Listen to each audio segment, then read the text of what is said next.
Le silence dans la demeure des Morel n'était jamais un vide. C'était une symphonie soigneusement orchestrée de luxe et de retenue. Située à la lisière de la forêt de Saint-Germain-en-Laye, la villa Les Glycines se dressait comme un monument à la réussite de Julien Morel. Architecte de renom, spécialisé dans la restauration de monuments historiques, Julien croyait fermement que chaque structure, qu'elle soit de pierre ou de chair, reposait sur une fondation invisible, la vérité des matériaux. Ce soir-là, la maison respirait l'odeur entêtante des lits blancs et du bois de santal.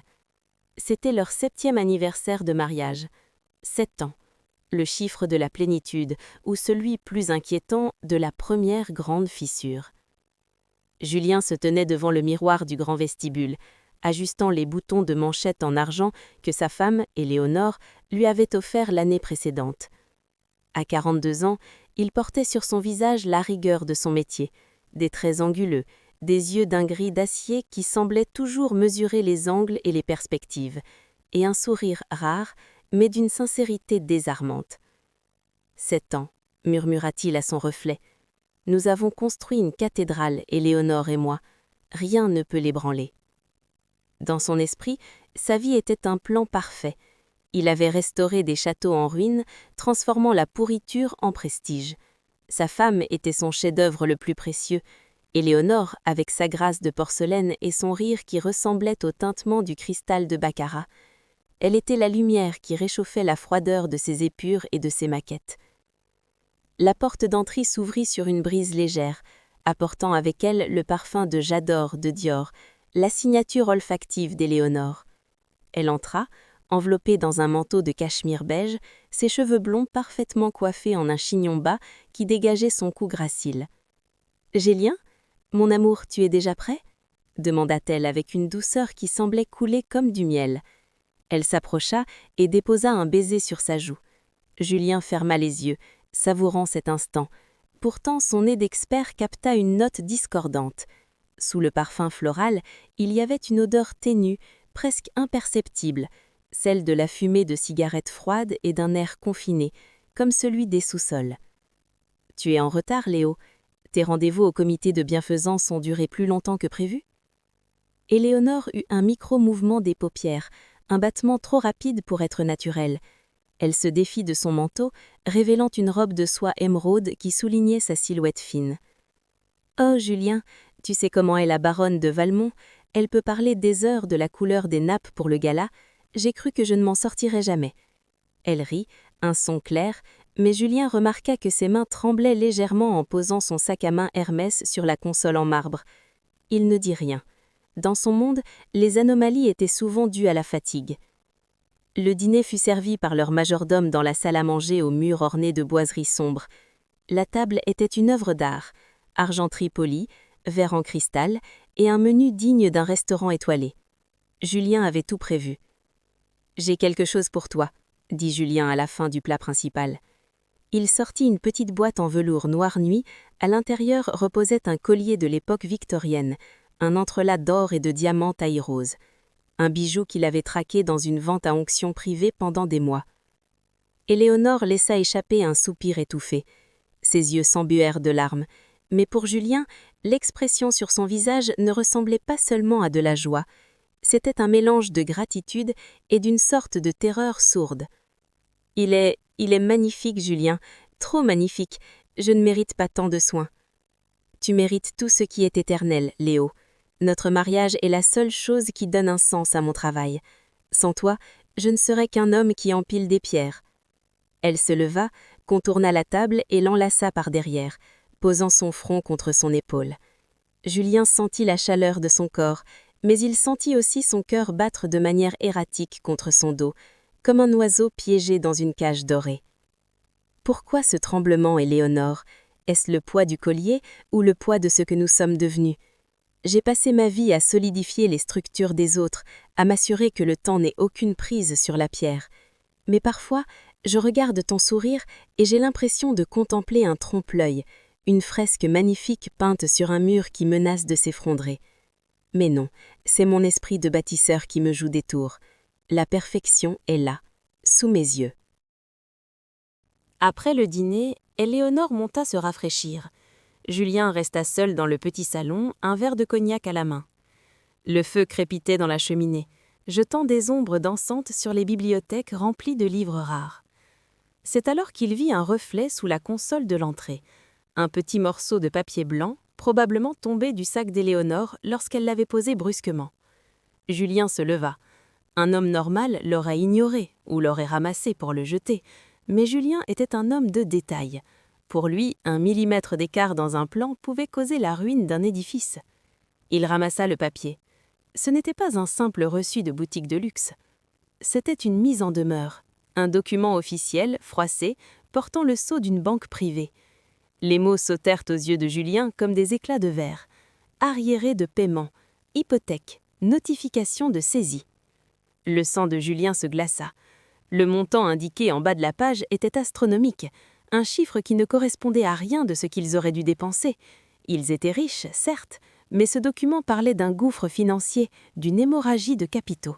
« Ce n'est pas possible », pensa-t-il, sa main se serrant sur le papier.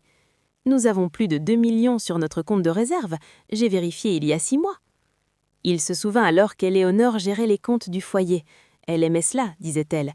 Cela lui donnait l'impression de contribuer à leur vie commune alors qu'elle ne travaillait pas. Il lui avait donné une procuration totale, une confiance absolue scellée par 7 ans de perfection. Il entendit le bruit des pas d'Éléonore dans l'escalier, le clic-clac de ses talons sur le parquet en chevron. Un son qu'il trouvait d'habitude si élégant lui parut soudain comme le compte à rebours d'une bombe. Il fourra précipitamment le papier dans la poche de son pantalon de costume, juste au moment où elle entrait dans la pièce. Elle s'était changée, portant désormais une nuisette en soie noire sous un peignoir assorti. Elle était d'une beauté à couper le souffle, irréelle. « Tu viens dormir, mon amour ?» demanda-t-elle avec un sourire enjôleur. Julien la regarda. Pour la première fois de sa vie, il ne voyait pas sa femme. Il voyait une façade. Il voyait un monument dont il ignorait tout de la structure interne. « J'arrive dans un instant, Léo. Je dois juste éteindre les lumières du bureau. »« Ne tarde pas trop. C'est notre nuit, après tout. » Elle lui envoya un baiser de la main et remonta. Julien resta dans l'obscurité du salon. Son cœur, d'habitude si calme, battait à grands coups contre sa poitrine. Il posa sa main sur le mur de bois précieux. Ce mur valait des milliers d'euros. Cette maison valait une fortune. Et pourtant, en touchant ce papier dans sa poche, il eut l'impression que le sol sous ses pieds devenait liquide. La perfection n'était pas de verre, elle était faite de sable, et la marée montait. Le soleil du matin pénétrait dans la chambre à coucher à travers les rideaux de lin, dessinant des lignes d'or pur sur le tapis d'Orient. Pour Julien, cette lumière était agressive. Il n'avait pas fermé l'œil de la nuit. Le morceau de papier, la mise en demeure, était resté sur sa table de nuit, tel un scorpion tapi dans l'ombre, prêt à piquer au moindre mouvement. À ses côtés, Éléonore dormait paisiblement. Son visage, sans maquillage, semblait d'une innocence désarmante. Comment une femme qui risquait de perdre sa maison pouvait-elle dormir avec une telle sérénité?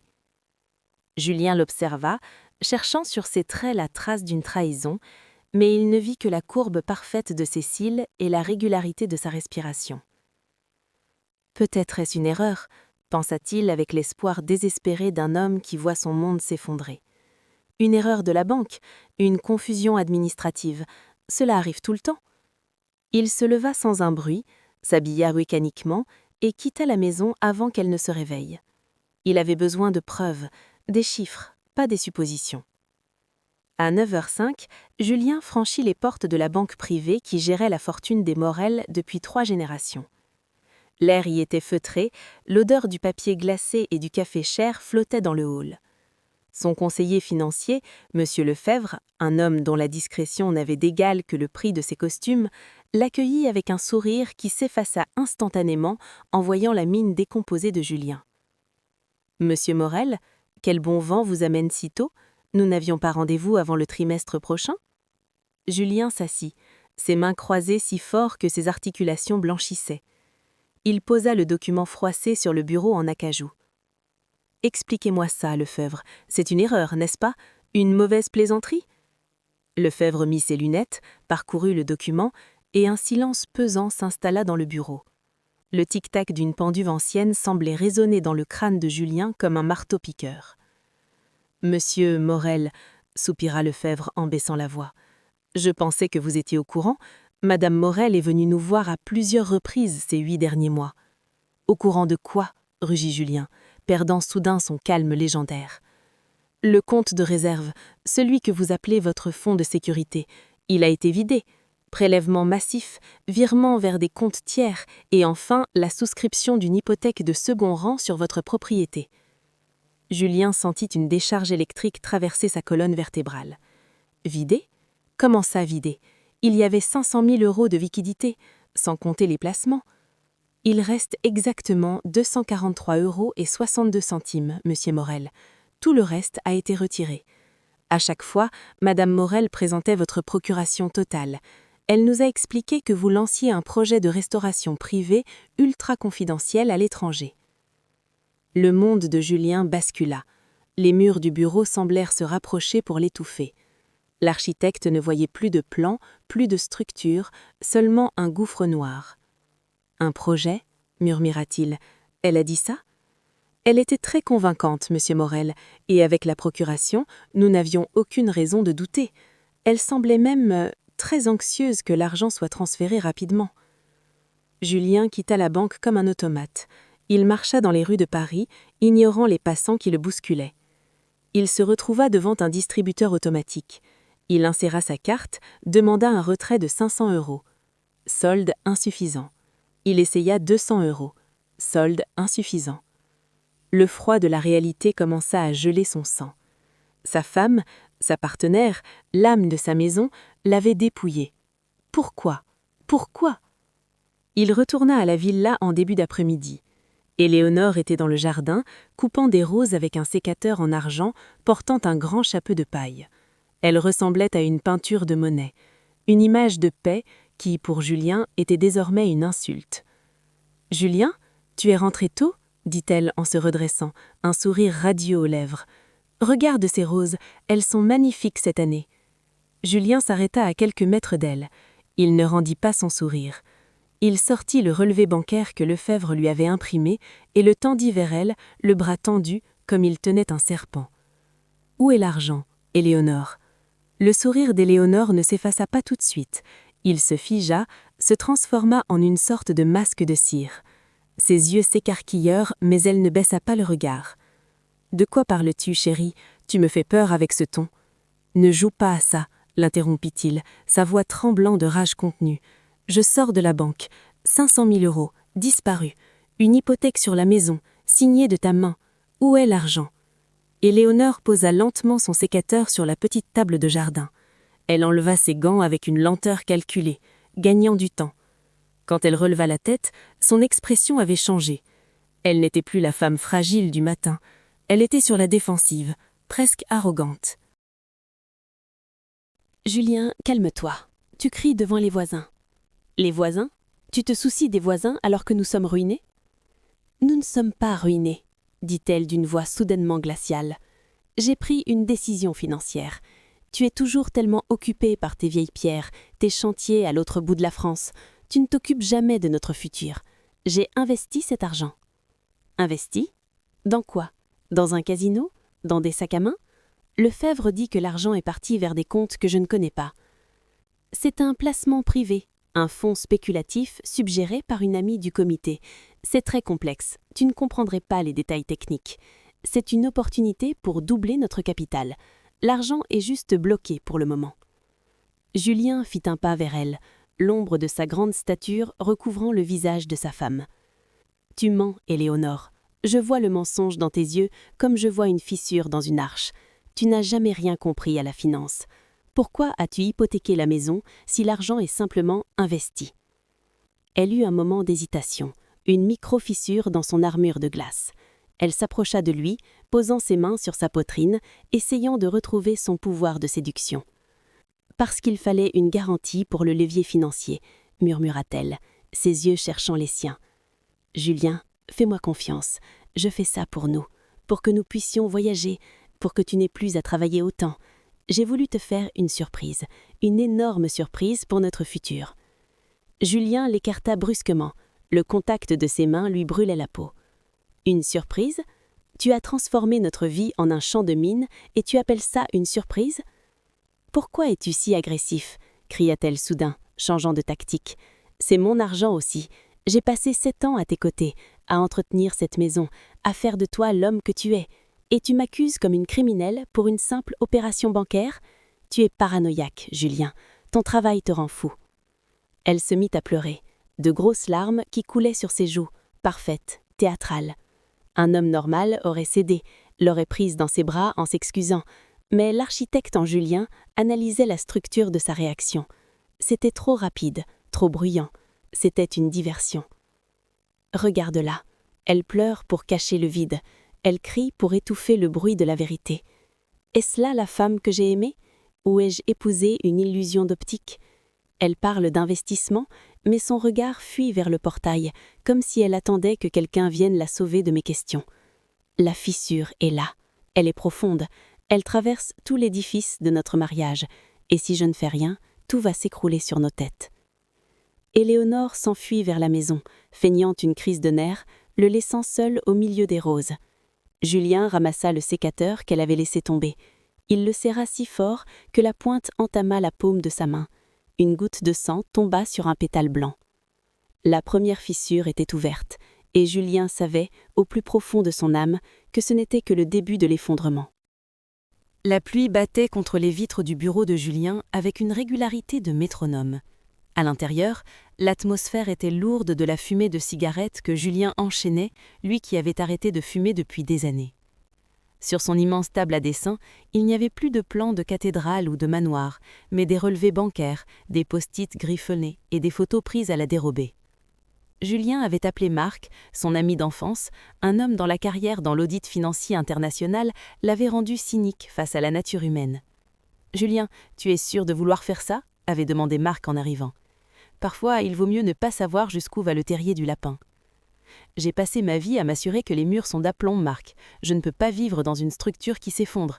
Je dois savoir où est passé chaque centime. » Marc ouvrit son ordinateur portable et commença à analyser les fichiers numériques que Julien avait réussi à extraire de l'ordinateur portable d'Éléonore pendant qu'elle dormait sous l'effet d'un anxiolytique.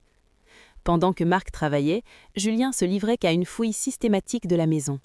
Il commença par le dressing d'Éléonore. Cet endroit, qui lui semblait autrefois être un sanctuaire de l'élégance, lui paraissait maintenant être un mausolée de la vanité. Il passa ses mains derrière les rangées de robes en soie, sonda les doublures des sacs de créateurs. Soudain, son doigt heurta quelque chose de rigide sous le fond amovible d'une boîte à chapeau vintage. Il retira l'objet, un petit carnet noir, fermé par un élastique usé. Il l'ouvrit. Ce n'était pas un journal intime, c'était un registre de dettes.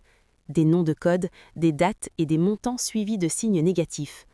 Mais ce qui glaça le sang de Julien, ce furent les lieux mentionnés en marge. Le cercle de l'éclipse, la table de minuit. Ce ne sont pas des fonds d'investissement, ce sont des noms de clubs de jeux clandestins. Éléonore, ma douce Éléonore, l'archétype de la retenue, est une joueuse. Elle n'a pas investi dans le futur, elle a parié sur le hasard. Elle a jeté nos fondations sur un tapis vert espérant que les dés compenseraient le vide de son âme. Chaque baiser qu'elle m'a donné ces derniers mois avait le goût de désespoir d'une femme qui attend le prochain tirage. « Julien, viens voir ça !» cria Marc depuis le bureau. Julien descendit les escaliers 4 à 4. Marc pointait l'écran du doigt. Un diagramme complexe montrait les flux d'argent. « Ce n'est pas seulement du jeu, Julien. Regarde ces virements. Plus de 200 000 € ont été transférés à une société écran basée au Luxembourg. Et le bénéficiaire effectif, ce n'est pas Éléonore. Qui est-ce ? Un certain Alexandre Vardy. Le nom te dit quelque chose ? Julien sentit un vertige l'envahir. Alexandre Vardy, un ancien amant d'Éléonore, un homme qu'elle prétendait avoir oublié depuis une décennie, un artiste raté connu dans les cercles mondains pour son charisme destructeur et ses dettes de jeu chroniques. « Elle ne joue pas seulement pour elle, » murmura Julien, la voix brisée. « Elle finance la vie d'un autre. » Le téléphone de Julien vibra, une notification de son système de surveillance domestique, une caméra cachée qu'il avait installée le matin même dans l'entrée. Éléonore venait de sortir, vêtue d'une gabardine sombre, regardant nerveusement autour d'elle. « Elle bouge, dit Julien. Marc, reste ici, continue de creuser. Je veux savoir combien de temps il nous reste avant que les huissiers ne frappent à cette porte. » Julien suivit Éléonore travers les rues pluvieuses de Paris. Il se rendit dans un quartier moins prestigieux, s'arrêtant devant un café sombre. Il la vit entrer et rejoindre un homme qui l'attendait au fond de la salle. L'homme était plus jeune que Julien, avec une élégance débraillée et un regard de prédateur. Vardi. Julien resta dans sa voiture, observant la scène à travers les jumelles. Il vit Éléonore sortir une enveloppe de son sac, probablement de l'argent libre qu'elle avait réussi à obtenir en gageant ses derniers bijoux, et la tendre à Vardi. L'homme prit l'enveloppe, sans un merci, lui caressa la joue d'un air distrait, presque méprisant. Éléonore semblait implorer, ses mains agrippées au revers de sa veste. La tension psychologique était insoutenable.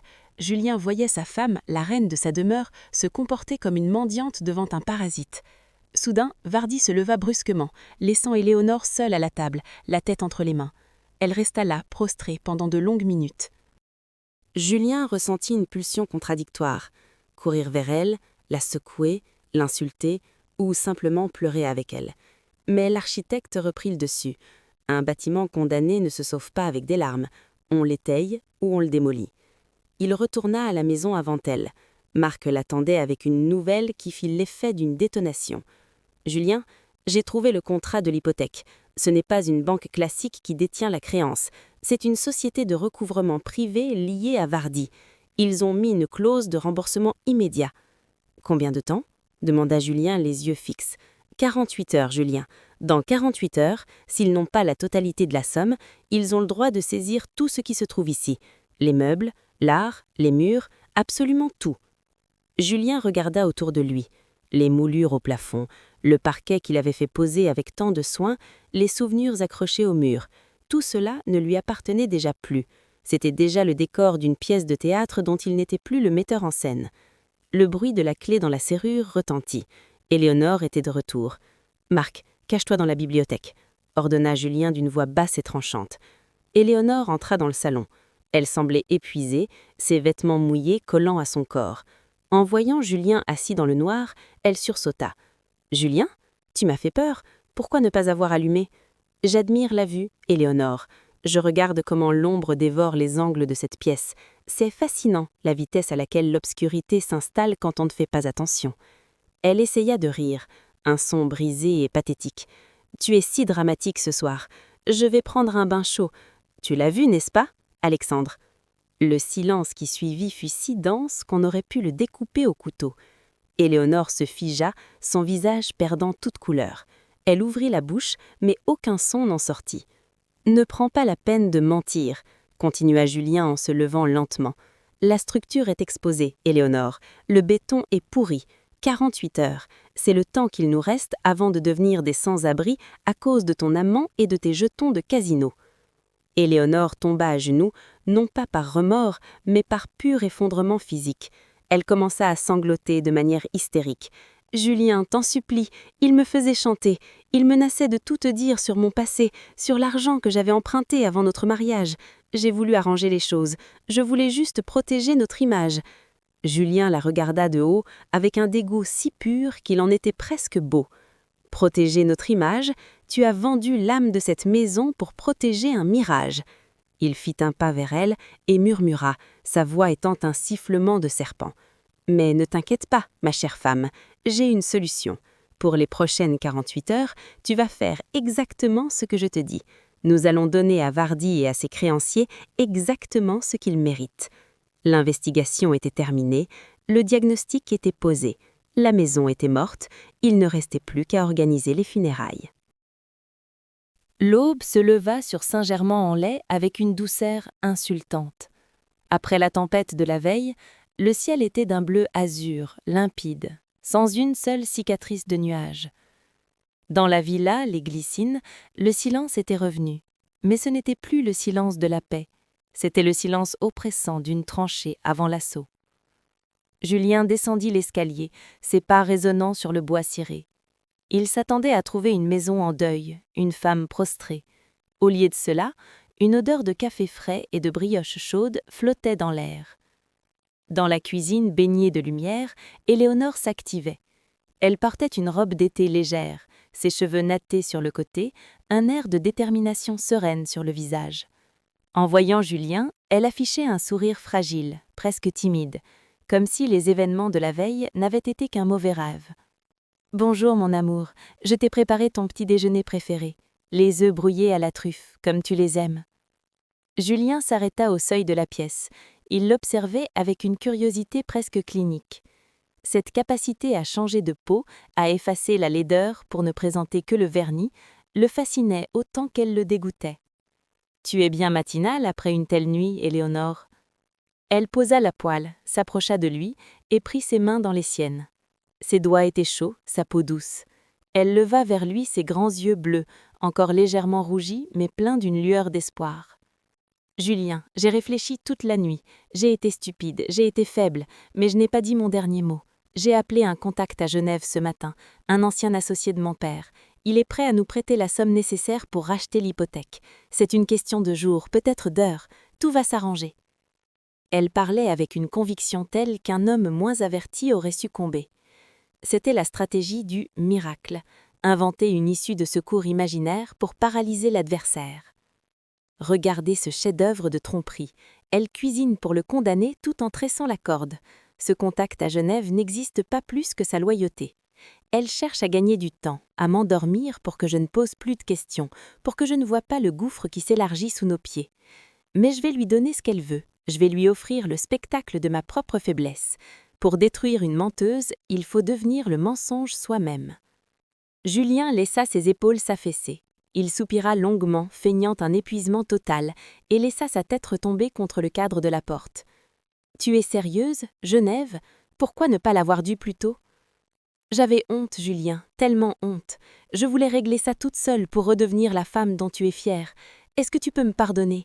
Juste nous donner une chance de sauver notre foyer ?» Elle pressa son corps contre le sien.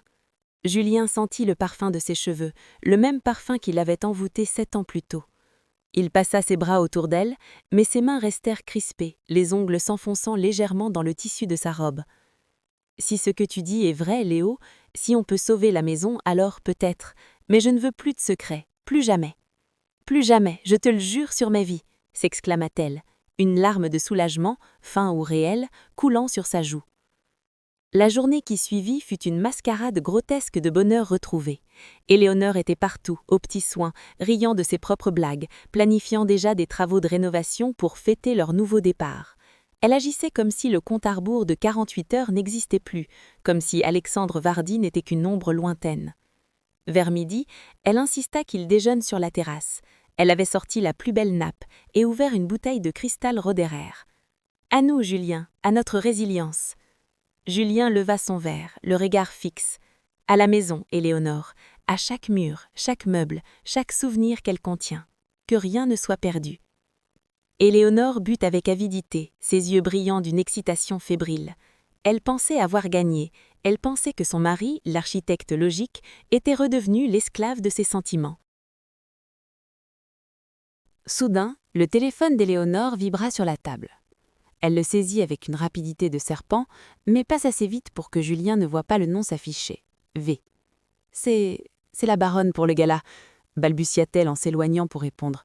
Je reviens tout de suite. Julien ne bougea pas. Il la regarda s'éloigner vers le fond du jardin, parlant à voix basse, gesticulant nerveusement. Il savait que c'était Vardy. Il savait qu'il réclamait son dû, ou pire, qu'il se moquait de la stupidité de son mari. Marc l'appela sur son propre téléphone qui était resté dans sa poche en mode silencieux. Julien répondit par SMS. Tout est en place. Commence l'opération à 22 heures. L'après-midi fut consacré à une sieste amoureuse qu'Éléonore utilisa comme l'arme de manipulation ultime. Elle fut plus passionnée que jamais, essayant de lier Julien à elle par la chair, de noyer sa méfiance dans le plaisir. C'était une expérience atroce pour Julien. Embrasser la femme qu'il s'apprêtait à anéantir, sentir contre son cœur le cœur d'une étrangère. Au crépuscule, ils s'assirent dans le salon, regardant le soleil descendre derrière les arbres. « Je me sens tellement mieux », soupira Éléonore, la tête posée sur l'épaule de Julien. « J'ai l'impression que nous avons traversé un incendie et que nous en sommes sortis purifiés. »« Le feu purifie, en effet, » répondit Julien d'une voix monocorde, « mais il ne laisse souvent que des cendres. » « Oh, ne sois pas si sombre. Demain, l'argent serait là et nous pourrons oublier tout ce cauchemar. J'ai même pensé que nous pourrions partir quelques semaines en Italie pour se retrouver. » Julien caressa ses cheveux. « C'est une excellente idée, Léo. Mais avant cela, j'ai une petite surprise pour toi demain matin, pour te remercier d'avoir sauvé notre situation. »« Une surprise? Quoi donc ?» demanda-t-elle, les yeux pétillants de cupidité. « Tu verras, c'est quelque chose d'unique. quelque chose que tu n'oublieras jamais. Il se leva et se dirigea vers le bar pour se servir un dernier verre. Va te coucher, mon cœur. Je vais rester encore un peu ici pour savourer ce calme. J'ai besoin de réfléchir à notre futur.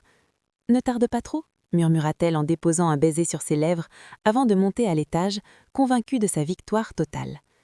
Dès qu'il entendit la porte de la chambre se fermer, le visage de Julien changea du tout au tout. La douceur s'évapora, remplacée par un masque de pierre froide. Il sortit son téléphone et composa un numéro. « C'est moi. Elle dort. Le camion arrive dans 10 minutes par le chemin de service derrière la forêt. Faites le moins de bruit possible. On commence par les pièces du bas. » Il regarda autour de lui, le tableau de maître au-dessus de la cheminée, les vases Ming, le piano à queue. Tout ce qui représentait leur richesse, mais surtout tout ce qu'il avait payé de son propre sang et de sa sueur. Elle croit que l'espoir est revenu. Elle croit que je suis le même homme qu'hier, prêt à avaler tout pour un peu de tendresse. Elle ne comprend pas que l'architecte a jugé la structure irrécupérable. Demain, elle se réveillera dans un monde à 100 images, vide, totalement vide. Elle a vidé nos comptes, elle a vidé ma confiance. Je vais lui rendre l'appareil. Que la pièce commence.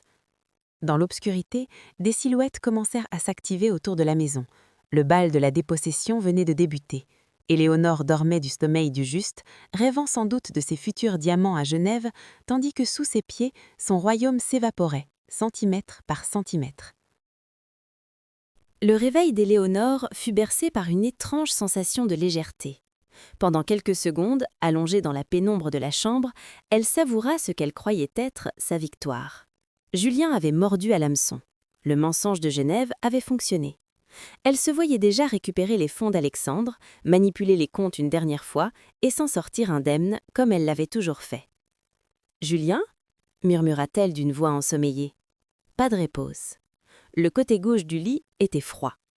Elle s'étira, remarquant que l'air dans la chambre semblait plus frais, presque plus vaste. Elle posa ses pieds sur le sol, s'attendant à sentir la douceur du tapis de soie persan qu'ils avaient acheté à Téhéran. Ses pieds rencontrèrent le bois nu. Froid, rugueux. Elle ouvrit brusquement les yeux. Le tapis avait disparu. Éléonore se redressa d'un bond, son cœur s'emballant. Elle regarda autour d'elle. Les tables de chevet en marqueterie? Disparues. Le grand miroir doré de style Louis XV? Disparu. Il ne restait dans la chambre que le lit, nu, au milieu d'un rectangle de poussière qui délimitait l'endroit où se trouvait autrefois le tapis. « Julien !» cria-t-elle, cette fois avec une note de panique pure. Elle se précipita vers le dressing, elle ouvrit les doubles portes, un cri d'horreur s'échappa de sa gorge. Ses robes de haute couture, ses sacs Kelly, ses étagères de chaussures Louboutin, tout était parti. Les cintres vides oscillaient encore légèrement, comme les squelettes d'une vie passée. Seul un vieux peignoir en coton, celui qu'elle détestait, pendait solitairement au milieu du vide. Elle courut vers l'escalier, ses pieds nus claquant sur le parquet. À chaque pas, son souffle se faisait plus court. Elle atteignit le palier et regarda vers le grand salon. Le spectacle était irréel. La villa Les Glycines, ce temple de l'opulence, n'était plus qu'une carcasse de pierre. Le piano à queue de 80 000 €? Parti. Les lustres de cristal? Décrochés, laissant des fils électriques pendre lamentablement du plafond comme des racines arrachées. Les tableaux, les vases, les fauteuils, même les rideaux avaient été emportés. Il ne restait que l'écho de ses propres cris qui rebondissaient sur les murs nus. « C'est un cambriolage! Mon Dieu, on nous a tout pris !» hurla-t-elle en dévalant les dernières marches. Elle s'arrêta net au milieu du salon. Là, au centre de l'immense pièce vide, se trouvait une unique chaise de bureau face aux grandes baies vitrées. Julien y était assis, tournant le dos à l'entrée. Il tenait une tasse de café à la main, observant calmement le jardin. « Julien, pourquoi restes-tu là? Appelle la police! Ils ont tout emporté, tout !» Julien prit une lente gorgée de café, puis fit pivoter sa chaise. Son visage était d'une sérénité effrayante. Pas de colère, pas de larmes. Juste une indifférence de marbre. « La police ne viendra pas, Éléonore. On ne signale pas un cambriolage quand on a soi-même ouvert la porte aux déménageurs. » Éléonore tituba, s'appuyant contre un mur pour ne pas tomber. « De quoi parles-tu? C'est toi? Tu as fait ça? Tu m'as dit hier que tu voulais un nouveau départ, n'est-ce pas ?» dit-il avec un sourire qui n'atteignait pas ses yeux. « J'ai simplement accéléré le processus. Un architecte sait que pour reconstruire, il faut d'abord nettoyer le terrain de tout ce qui est pourri. Et dans cette maison, tout était devenu purulent de tes mensonges. « Tu es fou !» s'époumonna-t-elle.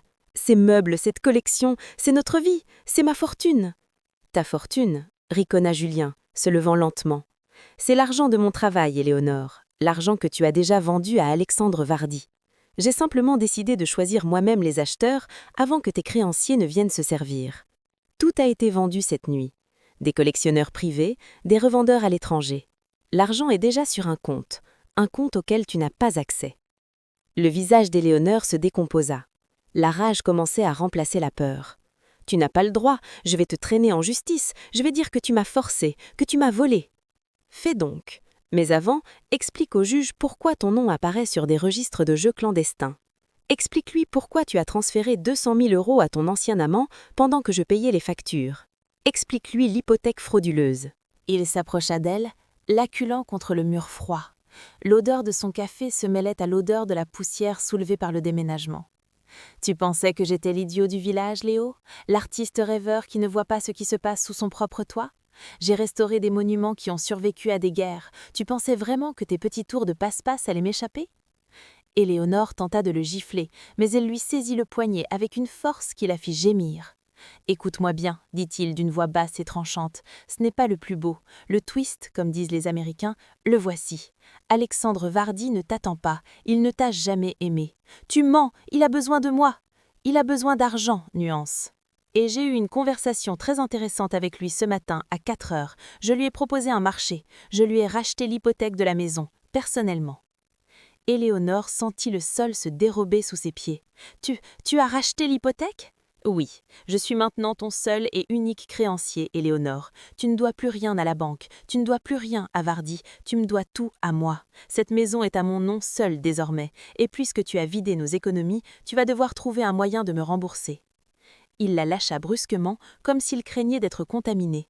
Vardi est parti pour le Brésil ce matin avec une petite somme que je lui ai offerte pour disparaître définitivement de ta vie. Il n'a même pas demandé de tes nouvelles avant de monter dans l'avion. Il a juste ri quand je lui ai dit que tu pensais qu'il y avait un prêt à Genève. Éléonore s'effondra au sol, ses cheveux blonds s'étalant sur le parquet poussiéreux. Elle ressemblait à une poupée brisée jetée dans un grenier vide. Les sanglots qui s'échappaient d'elle n'étaient plus les larmes de crocodile de la veille, c'était le cri d'une batte acculée. Regardez-la, elle pleure sur les décombres de son empire de sable. J'ai passé 7 ans à construire un temple pour une femme qui n'était qu'un gouffre. Elle pense que la douleur est à son comble, elle ne sait pas que ce n'est que la fondation de sa chute. Elle a vidé ma vie de son sens, je vais vider la sienne de sa dignité.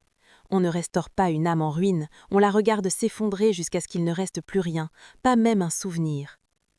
Julien se dirigea vers la porte d'entrée, la seule chose qui restait encore à sa place. « Où vas-tu » octa-t-elle entre deux sanglots. « Je vais signer les derniers papiers du divorce, et toi tu vas rester ici, dans ce vide que tu as créé. Regarde bien ces murs, Éléonore, c'est tout ce qu'il te reste de notre mariage, 4 murs nus et une dette que tu ne pourras jamais payer. » Il sortit et ferma la porte derrière lui. Le bruit du verrou qui tourne résonna dans toute la maison vide comme un coup de feu. À l'extérieur, Marc attendait Julien dans la voiture. « Alors » demanda Marc. « Elle est au milieu du vide, » répondit Julien en mettant ses lunettes de soleil. « Tu penses qu'elle va craquer ? Oh, ce n'est que le début. Elle va essayer de se battre, elle va essayer de manipuler à nouveau. C'est là que le vrai jeu commence. » Julien regarda la villa à travers le rétroviseur. De l'extérieur, elle semblait toujours aussi magnifique, majestueuse, parfaite. Mais à l'intérieur, le cœur avait été arraché. C'était désormais une tombe de luxe. L'intrigue venait de changer radicalement de direction. Ce n'était plus l'histoire d'un homme trompé cherchant à sauver son foyer, c'était l'histoire d'un prédateur qui venait de capturer sa proie dans une cage faite de vide et de dettes. Le vide de la villa Les Glycines n'était pas seulement une absence de meubles, c'était devenu une caisse de résonance pour la folie. Éléonore était restée assise sur le sol nu pendant des heures après le départ de Julien. Le froid du parquet montait dans ses os, mais une chaleur nouvelle brûlait dans sa poitrine, celle d'une haine pure, cristalline, une haine de survie. Elle regarda ses mains, elles étaient vides. Elle regarda les murs, ils étaient nus. « Tu veux jouer au plus fort, Julien ?» murmura-t-elle, sa voix ricochant contre le plafond dépouillé. « Tu penses que la vérité suffit pour gagner ? Tu as oublié qui je suis. Je suis l'image que les gens aiment. Toi, tu n'es que l'architecte qui reste dans l'ombre. » Elle se leva. Ses mouvements étaient lents, calculée. Elle se dirigea vers la salle de bain du rez-de-chaussée, la seule pièce où un grand miroir mural n'avait pu être emporté à cause de sa fixation structurelle. Elle s'observa. Elle était pâle, décoiffée, les yeux rougis. Elle ressemblait à une victime parfaite. Avec une détermination effrayante, elle saisit ses propres cheveux et les éboriffa violemment. Puis elle frotta ses poignets contre le rebord en marbre du lavabo jusqu'à ce que la peau devienne rouge et irritée. Elle déchira légèrement l'épaule de sa chemise de nuit en soie. Le décor était planté. La pièce de théâtre pouvait commencer. Elle se saisit de son téléphone, le seul objet que Julien n'avait pas osé lui prendre, et composa le numéro de Sophie, la sœur de Julien. Sophie, qu'il avait toujours admirée pour son élégance, mais qui était aussi la personne la plus influente de leur cercle social. « Sophie » balbutia-t-elle dans le combiné, sa voix se brisant en un sanglot convulsif. « Sophie, je t'en supplie, aide-moi. Julien, il a perdu la tête. » 2 heures plus tard, la villa était le théâtre d'une scène surréaliste. Sophie était arrivée, accompagnée de Marc, que Julien avait appelé en urgence pour témoigner de la légalité de ses actes, et d'un médecin de famille, le docteur Arnaud. Julien, prévenu par Marc, arriva sur les lieux, s'attendant à une confrontation finale sur le divorce. Au lieu de cela, il trouva sa sœur tenant Éléonore dans ses bras au milieu du salon vide. Éléonore tremblait comme une feuille, enveloppée dans une couverture que Sophie avait dû apporter de sa voiture. « Julien !» hurla Sophie en le voyant entrer. « Mais qu'est-ce qui t'a pris? Regarde cet endroit, regarde ta femme. » Julien s'arrêta, interdit. Le silence de la maison était maintenant rempli par les gémissements étouffés d'Éléonore. « Sophie, ne te laisse pas berner, » dit Julien d'une voix qui se voulait calme mais qui trahissait son agacement. J'ai vidé cette maison parce qu'elle l'avait déjà vendue pièce par pièce à ses créanciers. C'est une mesure de protection légale. Éléonore releva la tête, son visage étant un masque de terreur pure. « Il ment !» murmura-t-elle dans le combiné, sa voix se brisant en un sanglot convulsif. « Sophie, je t'en supplie, aide-moi. Julien, il a perdu la tête. »« Quoi ?» explosa Julien. « Sophie, j'ai les relevés bancaires, j'ai les preuves des virements havardis. » Marc s'avança pour soutenir Julien. « C'est vrai, Sophie, j'ai vu les comptes. Éléonore a vidé les réserves. » Éléonore se mit à rire nerveusement, un rire qui ressemblait à un sanglot de folie. « Marc, toi aussi? Julien t'a payé combien pour mentir? C'est lui qui gère tout depuis 7 ans. Je n'ai même pas les codes d'accès au compte. Docteur, regardez mes poignets.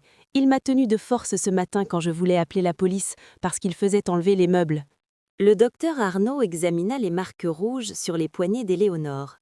Son regard vers Julien devint suspicieux. « Monsieur Morel, la situation ici est alarmante. Vider une demeure familiale en une nuit sans le consentement du conjoint, tout en exerçant une pression physique, cela ressemble à une crise maniaque ou à un comportement obsessionnel compulsif grave. »« Une crise maniaque? Vous plaisantez ?» rugit Julien. « C'est elle qui m'a trahi. Elle est une joueuse compulsive. Elle me gaslight devant vous et vous tombez dedans. » Sophie se leva, ses yeux pleins de larmes de colère. « Julien, ça suffit. Tu as toujours été obsédé par le contrôle.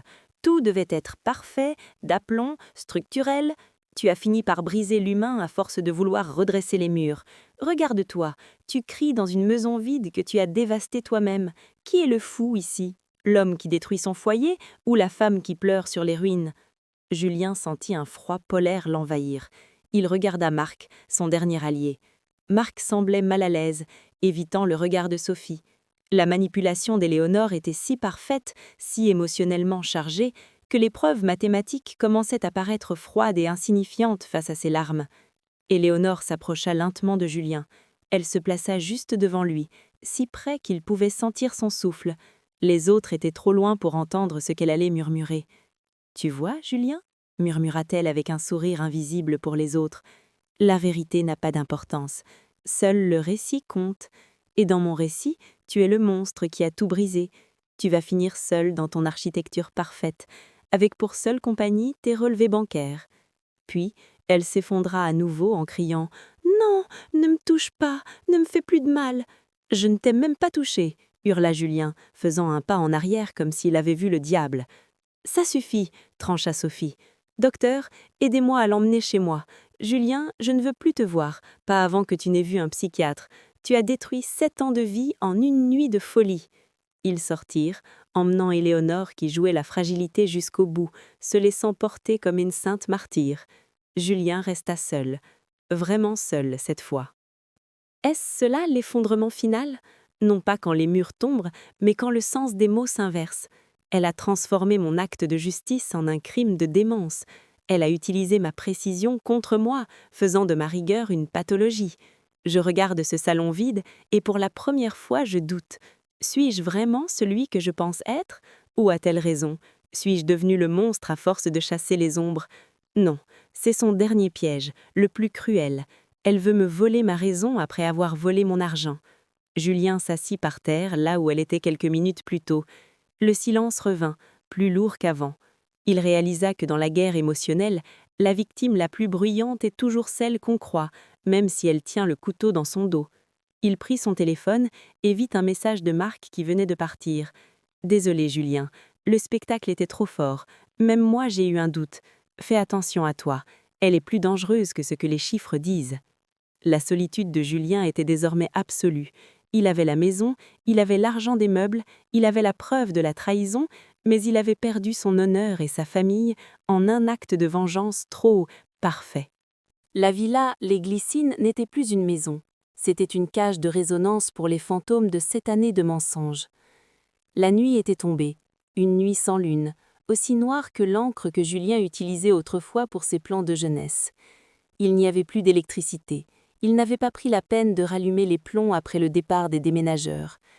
Il était assis à même le sol, dans le salon, là où se trouvait autrefois le grand tapis persan. Le froid du parquet montait dans ses membres, mais il ne le sentait pas. Ce qu'il ressentait, c'était une vacuité absolue, une érosion de son identité. J'ai passé ma vie à construire pour l'éternité. J'ai restauré des pierres qui ont vu passer des siècles, des guerres, des pestes. Je pensais que l'amour était comme une clé de voûte, une pièce unique qui maintient tout le reste en équilibre. Mais je me suis trompée de matériau. Éléonore n'était pas de la pierre, elle était de la fumée. Et moi, l'architecte, j'ai essayé de bâtir une cathédrale sur un nuage. Aujourd'hui, le nuage s'est dissipé, et je tombe. Je tombe dans un vide que j'ai moi-même aidé à creuser. Le lendemain matin, Julien ne se rasa pas, il ne se doucha pas. Il quitta la villa, errant comme un spectre dans les rues de Saint-Germain-en-Laye. Les gens qu'il croisait, ceux qu'il admirait autrefois, détournaient le regard ou chuchotaient sur son passage. La rumeur s'était propagée à la vitesse d'un incendie. Julien Morel a fait une crise de démence, il a séquestré sa femme et saccagé sa propre maison. Il se rendit au cimetière de Passy, là où reposaient ses parents. Son père, un maître d'œuvre rigoureux, lui avait appris que l'honneur d'un homme se lie dans la droiture de ses murs. Devant la pierre tombale grise, Julien s'effondra. « Papa, j'ai tout perdu », murmura-t-il, les larmes coulant enfin, brûlantes sur ses joues froides. « J'ai voulu être juste, et on a fait de moi un monstre. Elle a pris mon argent, mais elle a aussi pris mon nom. Sophie ne me parle plus. Marc doute de moi. Je suis seule dans une maison vide. » Le silence du cimetière était sa seule réponse. C'est dans ce silence qu'une pensée commença à germer. Non pas une pensée de vengeance, mais une pensée de survie. Il réalisa que tant qu'il essaierait de se justifier devant le monde, il perdrait. Éléonore possédait le récit parce qu'elle n'avait aucune limite. Pour l'abattre, il ne devait plus être l'architecte qui répare, mais l'architecte qui démolit pour de bon. Il retourna à la villa. Dans la boîte aux lettres, une enveloppe l'attendait. Pas un mot d'excuse, mais une citation à comparaître pour une mesure de protection urgente demandée par Éléonore, ainsi qu'une demande de divorce réclamant la moitié de ses biens personnels restants et une pension compensatoire astronomique pour préjudice moral et physique. Elle ne voulait pas seulement le quitter, elle voulait l'annihiler financièrement et socialement. Julien entra dans la maison vide. Il monta à l'étage, dans ce qui fut leur chambre. Il s'approcha du mur du fond, là où il savait qu'un petit coffre-fort mural était dissimulé derrière un panneau de bois. Éléonore pensait qu'il était vide depuis longtemps. Il ouvrit le coffre-fort. À l'intérieur, il n'y avait pas d'argent. Il y avait une série de carnets de notes que son père lui avait laissés, ainsi qu'une clé USB qu'il n'avait jamais consultée. Cette clé contenait les sauvegardes automatiques de leur ancien système de sécurité, celui qu'il avait remplacé il y a 2 ans. Il inséra la clé dans son ordinateur portable. Il commença à visionner les fichiers, des heures de vidéos poussiéreuses. Et là, au milieu du chaos de sa tristesse, il vit quelque chose, une séquence datant d'1 an auparavant. Éléonore était dans le bureau, parlant au téléphone. Elle ne savait pas que l'ancienne caméra fonctionnait encore par intermittence. Sur la vidéo, elle riait. Elle tenait un verre de vin et disait à quelqu'un « Julien, il est tellement prévisible. Il croit que chaque euro qu'il gagne sert à notre futur. S'il savait que je l'ai déjà hypothéqué pour payer les dettes d'Alexandre. C'est un jeu, mon cher, un jeu merveilleux. » Julien arrêta la vidéo. Son visage, auparavant ravagé par le chagrin, devint d'une clarté effrayante. La tristesse s'évapora pour laisser place à une détermination glaciale. « Tu as dit que le récit était tout ce qui comptait, Éléonore. Tu as dit que la vérité n'avait aucune importance. Mais tu as oublié une règle fondamentale de la construction. On ne peut jamais totalement effacer les traces d'une ancienne structure. Il reste toujours un débris, une preuve, un témoin silencieux. Tu as fait de moi un homme qui n'a plus rien à perdre. Et un homme qui n'a plus rien à perdre est l'architecte le plus dangereux du monde. » Il prit son téléphone et appela Marc. « Marc, c'est Julien, ne raccroche pas. »« Julien, je ne sais pas si... Je ne te demande pas de me croire, je te demande de regarder. Je t'envoie un fichier. Regarde-le et si après ça tu penses toujours que je suis le fou de l'histoire, alors je ne te rappellerai plus jamais. » Après avoir envoyé le fichier, Julien s'assit au milieu du salon. Il ne sentait plus le froid, il ne sentait plus la solitude. Il attendit. 10 minutes plus tard, son téléphone vibra. C'était Marc. Sa voix tremblait. « Mon Dieu, Julien, elle a tout planifié depuis le début. Pourquoi ne me l'as-tu pas montré plus tôt ?»« Parce que j'avais besoin de toucher le fond, Marc, pour voir qui resterait à mes côtés quand les murs tomberaient. Maintenant, écoute-moi. J'ai besoin que tu contactes l'avocat d'Éléonore. Dis-lui que je suis prêt à signer tous les papiers demain soir à la villa. Je veux qu'elle vienne en personne, avec Sophie. » « Pourquoi Sophie ? » ?»« Parce que je veux qu'elle voie la fin de la pièce de théâtre. Je veux que tout le monde soit là quand la structure finale s'écroulera. » Julien raccrocha. Il se leva et commença à dessiner quelque chose sur le mur nu du salon avec un morceau de charbon de bois. Ce n'était pas un plan de bâtiment, c'était un schéma de confrontation. Le rock bottom était terminé. Julien Morel n'était plus en train de tomber. Il s'était relevé et il était prêt à transformer sa maison vide en un tribunal dont personne ne sortirait indemne. L'air dans le grand falon des Glycines était saturé d'une tension électrique, presque irrespirable. La maison, dépouillée de son faste, ressemblait à une carcasse de baleine échouée sur une plage de béton. Au centre de la pièce, une seule table de chantier pliante avait été installée, éclairée par une unique ampoule nue suspendue au plafond, projetant des ombres démesurées et grotesques sur les murs blancs. Julien se tenait debout, les mains derrière le dos, observant la porte d'entrée. Il était rasé de près, vêtu d'un costume noir impeccable, une allure de juge suprême dans son propre sanctuaire profané. La porte s'ouvrit avec fracas. Éléonore entra en premier, vêtue de noir, jouant encore la veuve éplorée de son propre mariage. Elle était flanquée de Sophie, qui arborait un regard méprisant envers son frère, et d'un avocat au visage de fouine, maître Renard. Marc était déjà là, discret dans un angle d'ombre, son visage illisible. « Finissons-en, Julien », lança Sophie d'une voix cinglante. « Signe ces documents et laisse cette pauvre femme essayer de reconstruire ce que tu as piétiné. » Éléonore s'approcha de la table, sortant un mouchoir en dentelle pour essuyer une larme imaginaire. « Julien, » murmura-t-elle avec une voix tremblante, « je ne voulais pas que ça se termine ainsi, mais après ce que tu m'as fait subir, la justice est tout ce qu'il me reste. » Julien ne répondit pas immédiatement. Il la regarda avec une intensité telle qu'elle finit par détourner les yeux. Un silence de mort s'installa, seulement troublé par le sifflement du vent dans les cheminées vides. « Vous parlez tous de justice », commença enfin Julien, sa voix étant un murmure d'outre-tombe. « Mais aucun d'entre vous ne sait ce que ce mot signifie. En architecture, la justice, c'est l'équilibre des forces. Si un pilier ment au toit, l'édifice s'écroule. Éléonore, tu es le pilier qui a menti pendant 7 ans. »« Julien, s'il te plaît, ne recommence pas tes délires maniaques » s'exclama Éléonore en se tournant vers Sophie. « Tu vois, il recommence. » Pose ta main sur la table, Éléonore, ordonna Julien, ignorant son interruption. Quoi? Pose ta main là, sur le bois nu, sans la réalité de cette maison. Tu as vidé les comptes, tu as vendu notre futur pour financer les vices d'un parasite, et tu as eu le culot de me faire passer pour un fou devant ma propre sœur. Il fit un pas vers elle. Maître Renard tenta de s'interposer, mais Marc le retint par le bras avec une poigne de fer. Avant de signer quoi que ce soit, continua Julien, j'ai une dernière présentation à faire, un projet de restauration, de la vérité. Il sortit une télécommande de sa poche et pressa un bouton. Un écran de projection, dissimulé dans un renfoncement du plafond que les déménageurs n'avaient pas pu retirer, descendit lentement. « C'est quoi ce cirque » s'énerva Sophie. « Regarde, Sophie, regarde ta sainte martyre. » L'image s'illumina. On y voyait Éléonore, 1 an plus tôt, dans ce même salon, alors qu'il était encore luxueux. Elle parlait au téléphone, un verre de cognac à la main. Le son était cristallin.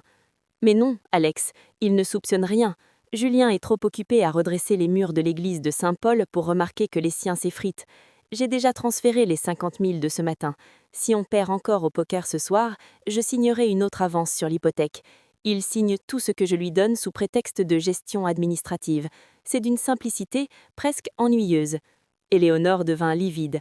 Son visage de porcelaine semblait se fissurer en temps réel.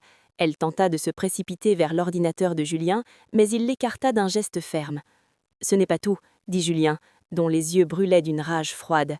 La vidéo changea. On voyait maintenant Éléonore, il y a 3 jours, dans la salle de bain, s'infligeant elle-même les marques sur les poignets devant le miroir, s'ébouriffant les cheveux, répétant ses cris de terreur avant d'appeler Sophie. Le silence qui suivit la vidéo fut plus lourd qu'un tombeau. Sophie recula d'un pas, regardant Éléonore comme si elle voyait un cadavre se relever.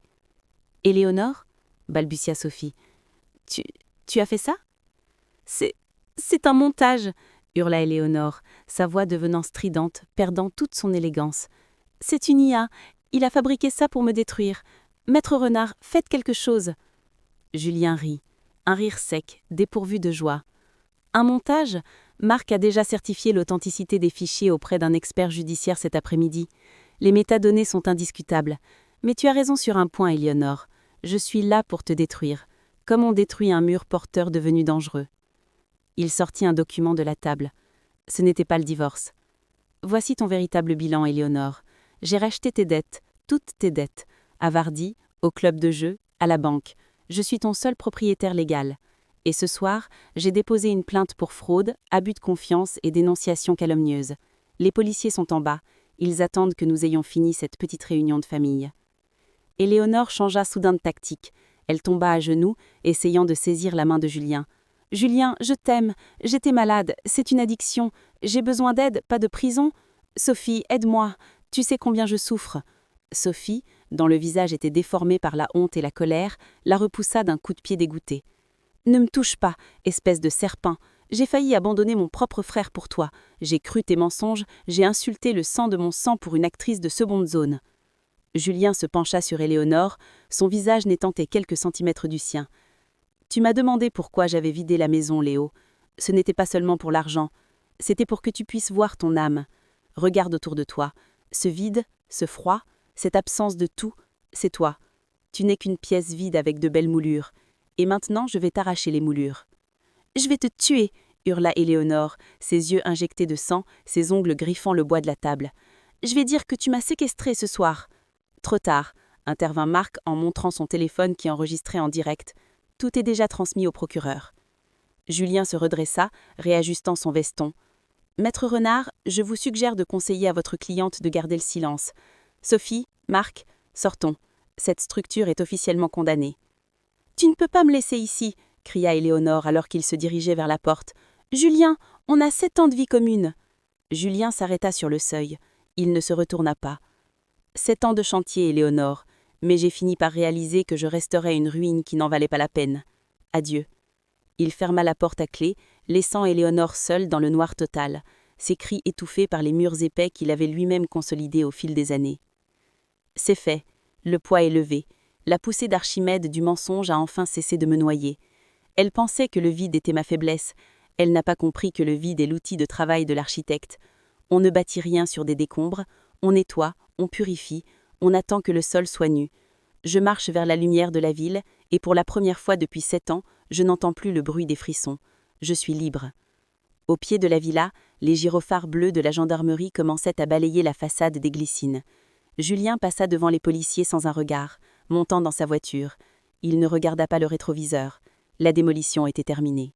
6 mois s'étaient écoulés depuis que les gyrophares de la gendarmerie avaient déchiré l'obscurité de Saint-Germain-en-Laye.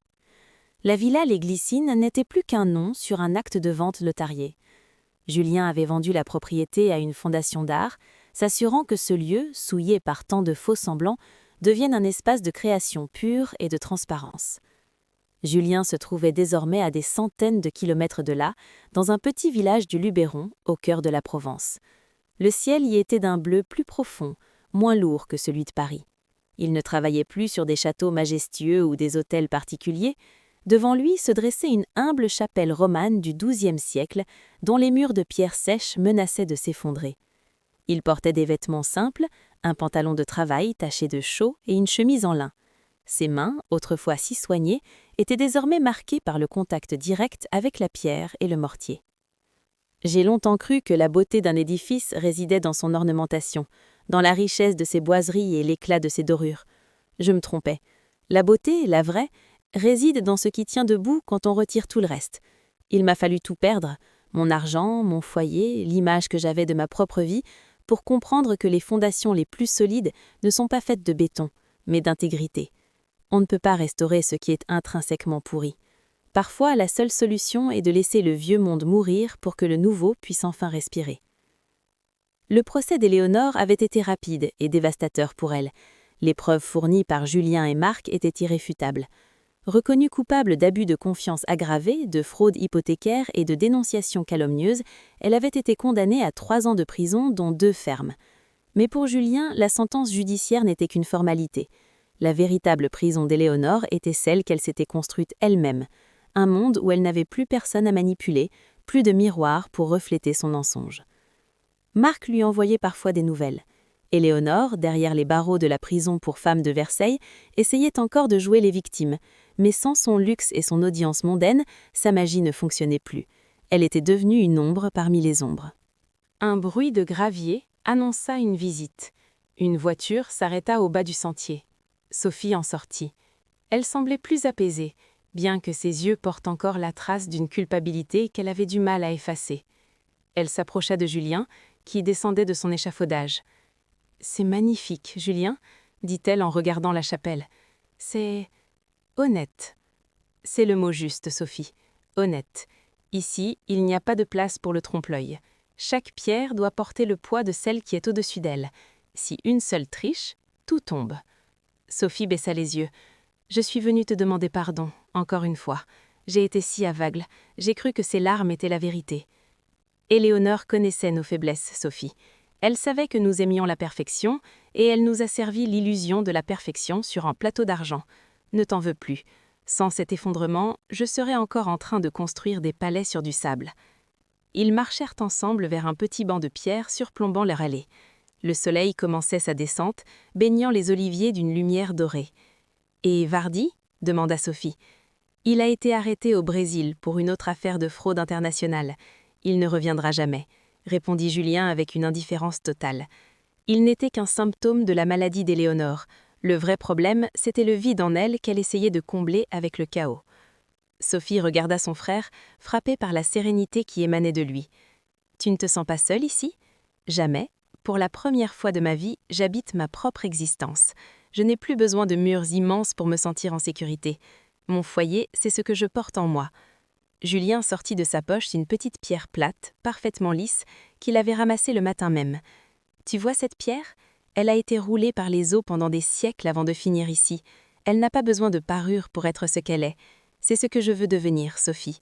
Un homme sans apparat, mais inébranlable. » Sophie sourit, posant sa main sur celle de son frère. Le lien était rétabli, non plus sur la fierté de leur nom, mais sur une compréhension mutuelle de leurs failles. Le soir venu, après le départ de sa sœur, Julien resta seul devant la chapelle. Il prit un carnet de croquis neuf.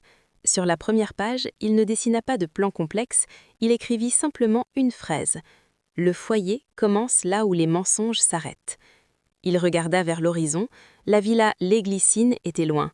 Les dettes étaient payées, et la douleur s'était transformée en une force tranquille.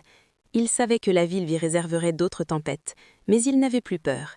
Il était un architecte, et il venait enfin de poser sa première pierre véritable. La caméra s'éloigne lentement, montrant la petite chapelle éclairée par les dernières lueurs du jour, solide et fière sur sa colline, tandis que Julien range ses outils, prêt pour un nouveau matin.